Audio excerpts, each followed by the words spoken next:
Der Ruf des Herzens, wie ein deutscher Schäferhund ein Kind ins Licht führte.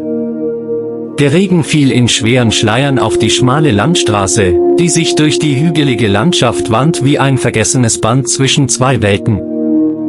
Die Bäume standen still, die Äste schwer von Nässe, und der Wind hatte aufgehört zu atmen, als ob selbst er für einen Moment innehielt. Es war einer dieser Abende, an denen die Zeit stehen zu bleiben schien.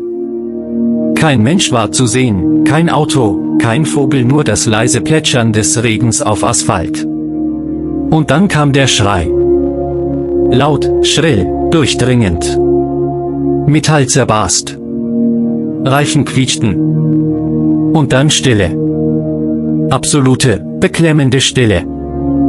Ein Auto war in einer Kurve ins Schleudern geraten, hatte sich mehrfach überschlagen und lag nun wie ein zerbrochenes Spielzeug am Rand des Abhangs. Ein zerstörter Kinderwagen lag mitten auf der Straße, die Reifen noch langsam drehend.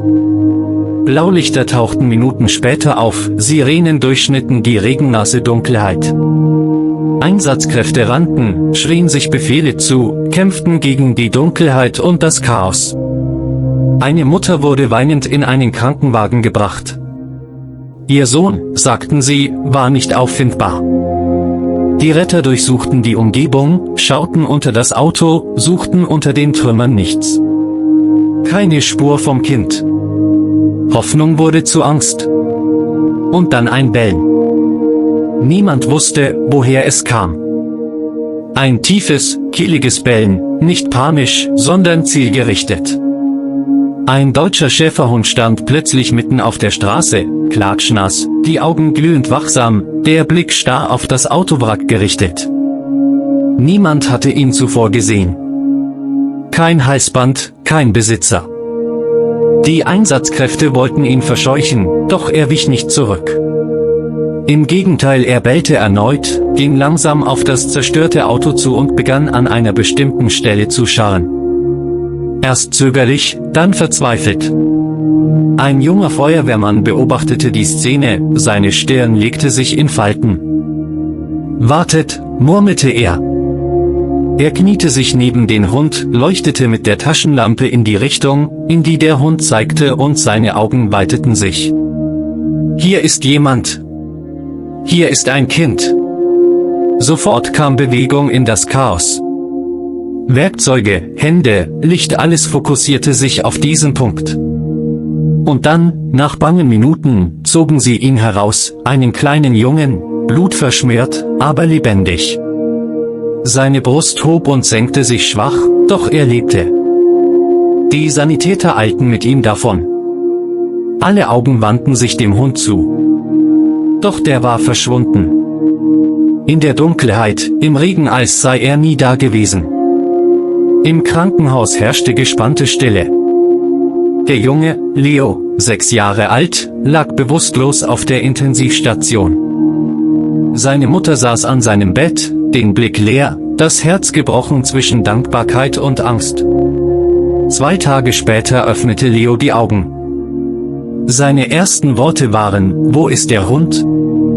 Die Ärzte hielten es für ein Delirium, für eine Kinderfantasie inmitten des Traumas.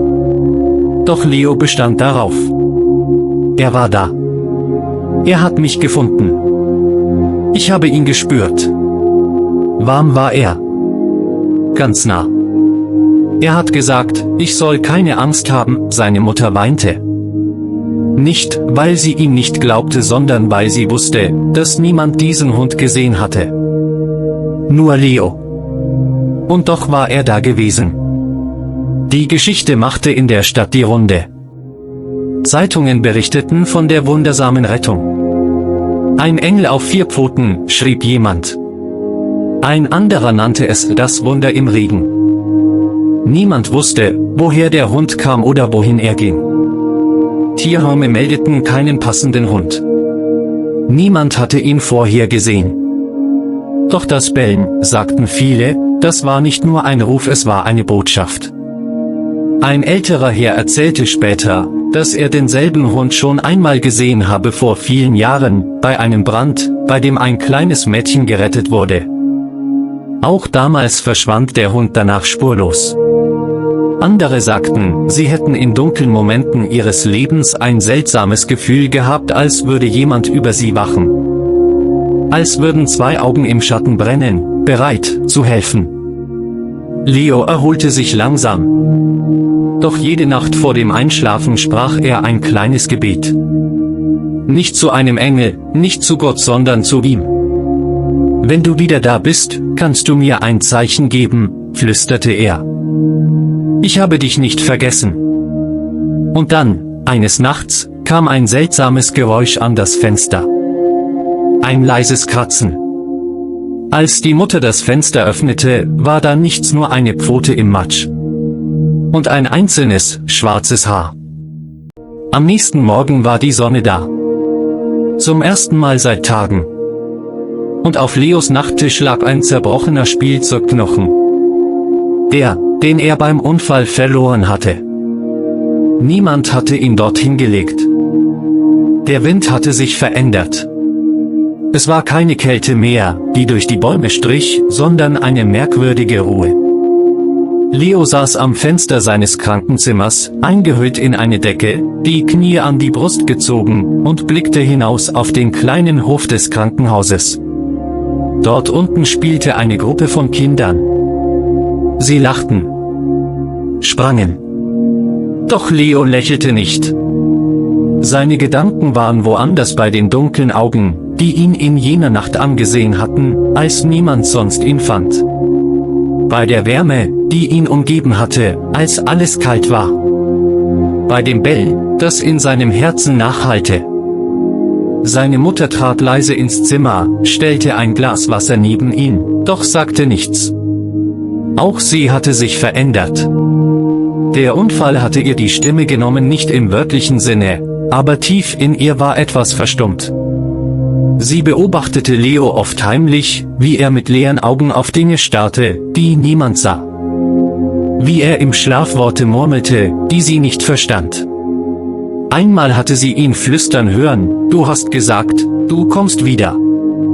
Die Ärzte waren zufrieden mit Leos Genesung. Seine körperlichen Wunden heilten gut, doch sie wussten, dass es etwas Tieferes gab, eine unsichtbare Narbe, die keine Salbe heilen konnte. Ein Trauma, sagten sie. Vielleicht Einbildung. Vielleicht Schutzmechanismus. Doch Leo wusste es besser. Er hatte nicht geträumt. Nach seiner Entlassung zogen sie für eine Weile zu Leos Großmutter aufs Land. Ein kleines Haus am Waldrand, fern von der Stadt und dem Lärm, in der Hoffnung, dass die Natur helfen würde, was Medikamente nicht konnten. Leo verbrachte Stunden im Garten, mit Blick zum Waldrand.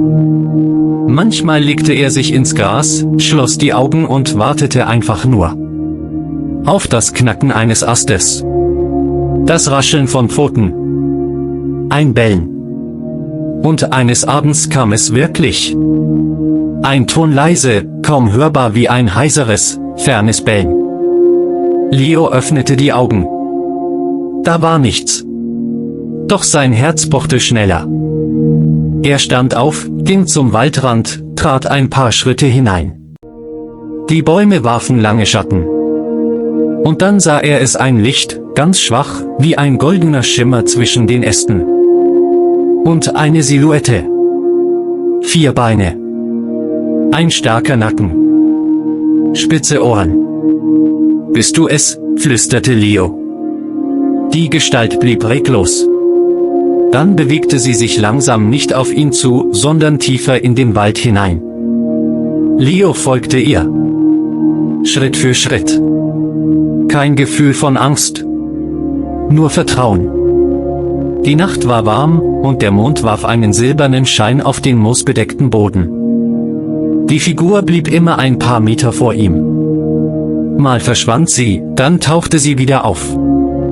Es war wie ein Traum, in dem man die Richtung kennt, ohne sie erklärt zu bekommen. Nach einigen Minuten stand Leo auf einer kleinen Lichtung. In der Mitte lag ein alter Stein, verwittert, mit Moos bedeckt. Daneben, eine kleine, zerbrochene Holzfigur. Ein Hund. Und unter dem Moos, kaum lesbar, war ein Name eingeritzt, Ares. Ein Windhauch fuhr über die Lichtung. Und dann war die Gestalt weg.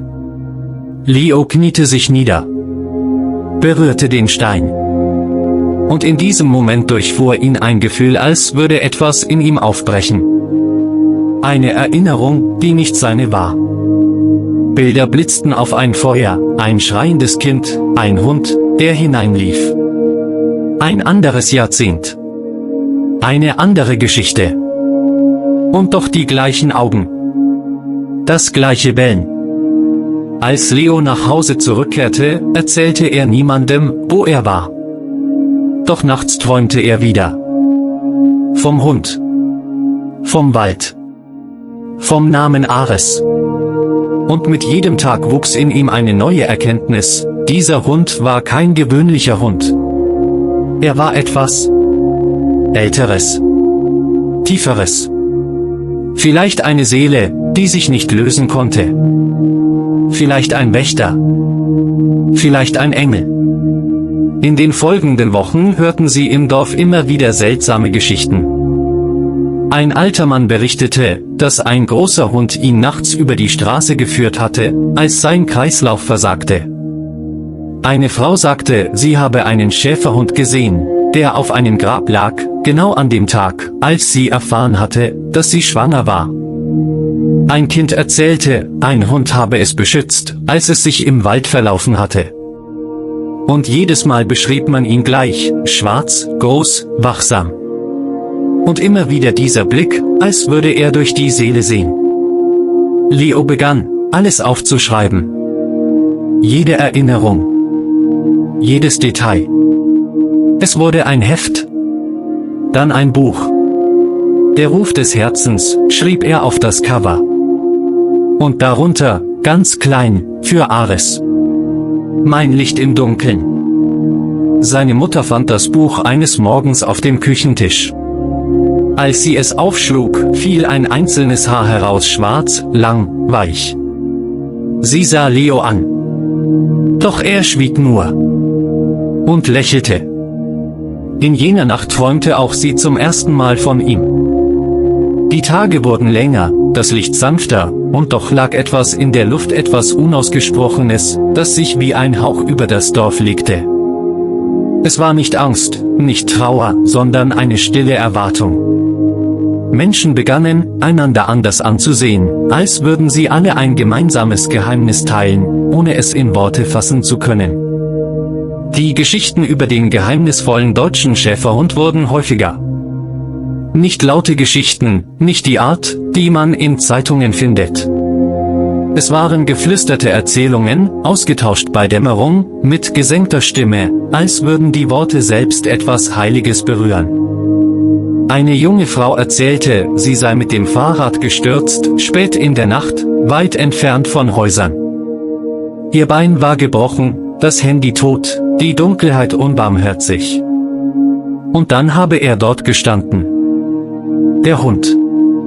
Einfach so. Er habe sie nicht berührt, nur dagelegen, bis der erste Lichtstrahl der Morgensonne erschien. Als ein Autofahrer sie schließlich fand, war sie erschöpft, aber ruhig. Neben ihr im Matsch, große Pfotenabdrücke, die sich nach wenigen Metern im Nichts verloren. Ein alter Förster erinnerte sich an eine Begegnung vor Jahrzehnten. Ein Schäferhund, der ihn in einem Schneesturm geführt hatte. Ich dachte, ich bilde ihn mir ein, sagte er. Aber als ich Jahre später ein Bild von diesem Ares sah, wusste ich, es war er. Auch Leo spürte, dass sich etwas veränderte. Es war nicht mehr nur seine Geschichte. Es war eine Bewegung. Ein stilles Erwachen.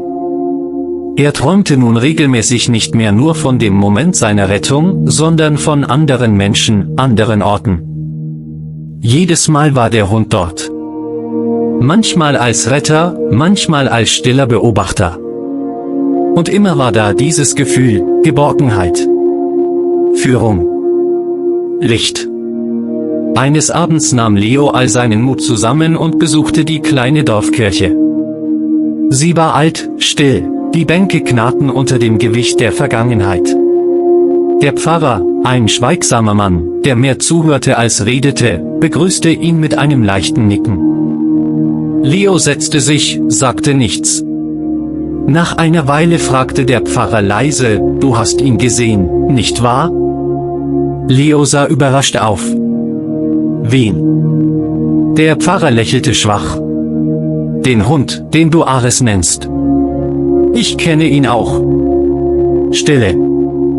Dann erzählte der Pfarrer seine Geschichte. Vor vielen Jahren, als junger Mann, hatte er am Rande eines Selbstmordes gestanden. Er hatte alles verloren, wusste keinen Ausweg mehr. In der Nacht, als er sich das Leben nehmen wollte, war ein Hund aufgetaucht, groß, schwarz, mit Augen wie Feuer im Nebel. Der Hund habe ihn nicht angebellt, nicht gefleht. Er habe sich einfach hingesetzt und ihn angesehen. Und dieser Blick tief, wissend, voller Liebe habe ihn gebrochen. Und gleichzeitig geheilt. Ich habe nie darüber gesprochen, sagte der Pfarrer, weil ich dachte, es war nur für mich bestimmt. Leo verstand nun, dass Ares kein Zufall war. Keine Einbildung. Kein Streuner. Er war etwas anderes. Vielleicht eine alte Seele. Vielleicht ein Bote. Vielleicht ein Wesen zwischen den Welten. Aber ganz sicher, ein Zeichen. In den darauffolgenden Wochen verdichteten sich die Zeichen. Ein Kind, das seine Stimme nach einem Trauma wiederfand, nachdem es behauptete, mit dem Hund gesprochen zu haben. Eine Familie, die im Wald verirrte, von einem Hund in Sicherheit geführt wurde, obwohl keiner der Suchtrupps je ein Tier gesehen hatte. Ein Bild, das plötzlich in der Kapelle auftauchte, ein Schäferhund, in altem Stil gemalt, mit Flügeln aus Licht. Und dann geschah etwas, das alles veränderte. Leo hatte sich entschlossen, mit seiner Mutter wieder in die Stadt zurückzukehren. Sein Zustand war stabil, seine Seele aber noch auf der Suche. Am Abend vor der Abreise stand er erneut am Waldrand, wo er Ares einst gesehen hatte. Er sprach kein Wort, er wartete. Und wie aus dem Nebel trat er hervor. Groß. Würdevoll. Die Augen leuchteten im Zwielicht. Doch diesmal war etwas anders. Ares wirkte schwer, als trüge er eine Last. Leo trat langsam näher. Und zum ersten Mal berührte er ihn. Das Fell war warm, weich, lebendig. Und in diesem Moment blitzte ein Bild in Leos Kopf auf, eine Szene, die er nie erlebt hatte. Ein brennendes Haus, ein Mädchen schreiend am Fenster, ein Hund, der durch das Feuer rennt. Dann Dunkelheit. Leo wich zurück. Ares legte sich nieder. Und dann verschwand er. Nicht wie zuvor. Nicht im Nebel. Sondern im Licht.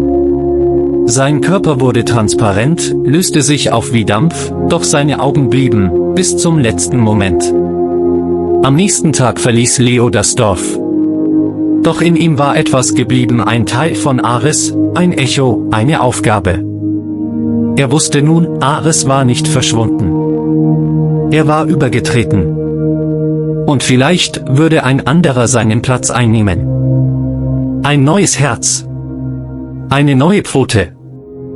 Ein neues Licht. Die Jahre vergingen still, wie Nebel über ein ruhiges Tal zieht. Leo wuchs heran, verließ das Dorf, zog in die Stadt, studierte später Psychologie, vielleicht, weil er Menschen verstehen wollte, vielleicht, weil er Hoffnung weitergeben wollte, wie sie ihm einst geschenkt worden war. Doch auch wenn sich die Welt veränderte, blieb eines in ihm bestehen, das leise Echo von Pfoten auf nassem Boden, das ferne Bellen in seinen Träumen, die Wärme eines unsichtbaren Blickes, der ihn stets begleitete. Ares war gegangen, ja. Aber er war nie wirklich fort. Er war Teil von ihm geworden. Teil von vielen. Und manchmal, in Momenten der Stille, wenn Leo durch eine beliebte Straße lief oder in einem überfüllten Zug saß, meinte er, in den Augen eines fremden Hundes einen Hauch dieser alten Seele zu erkennen, ein kurzes Glimmen, ein Flackern, dann war es wieder verschwunden. Leo hatte sich dem Helfen verschrieben. Er arbeitete mit traumatisierten Kindern, jenen, die durch Dunkelheit gegangen waren. Und in fast jeder Geschichte, die er hörte, glaubte er, ein vertrautes Muster zu erkennen: das Bedürfnis, gesehen zu werden. So wie Ares ihn einst gesehen hatte. Und so wurde Leo selbst zum Wächter, zum stillen Begleiter jener, die verloren waren.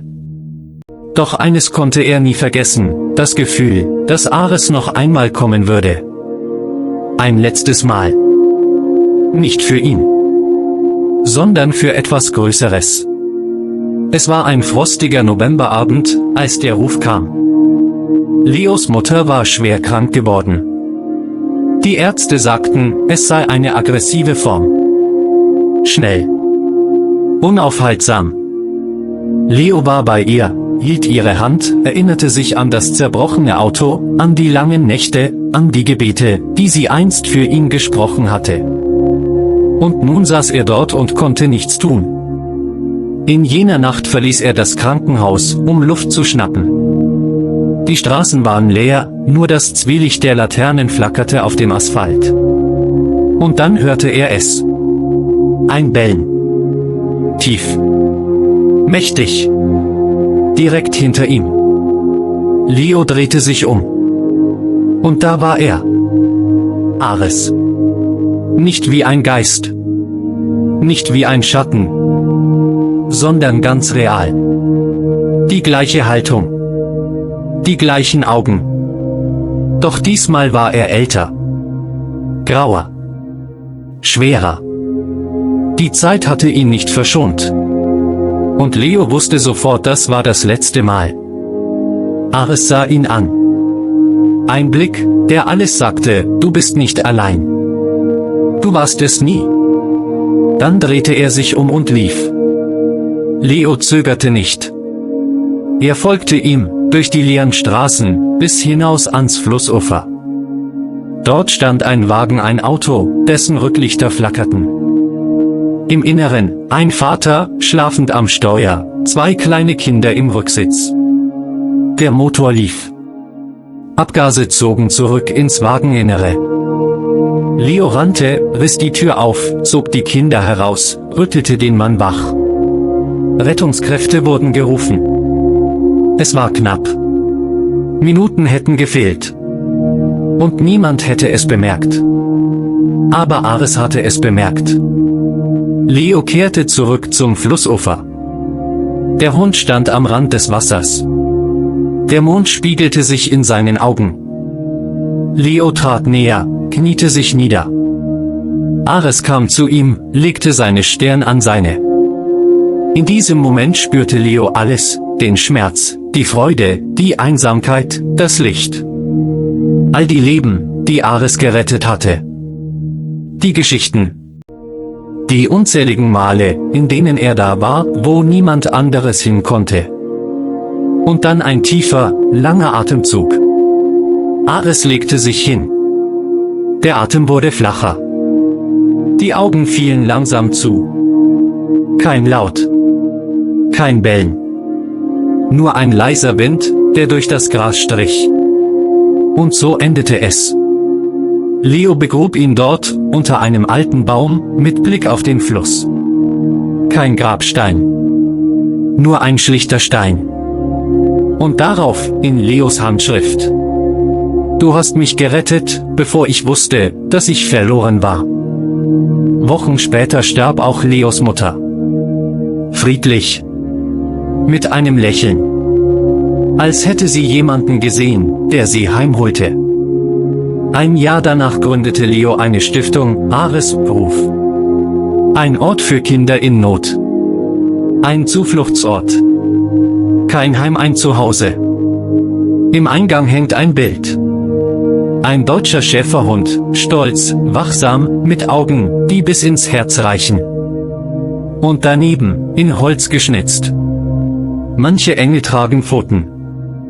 Noch heute berichten manche Kinder, sie hätten nachts ein Bellen gehört. Sie sagen, ein großer Hund wacht über sie. Erwachsene winken ab, Einbildung, sagen sie. Aber Leo weiß es besser. Denn manche Geschichten enden nie. Sie werden nur weitergegeben.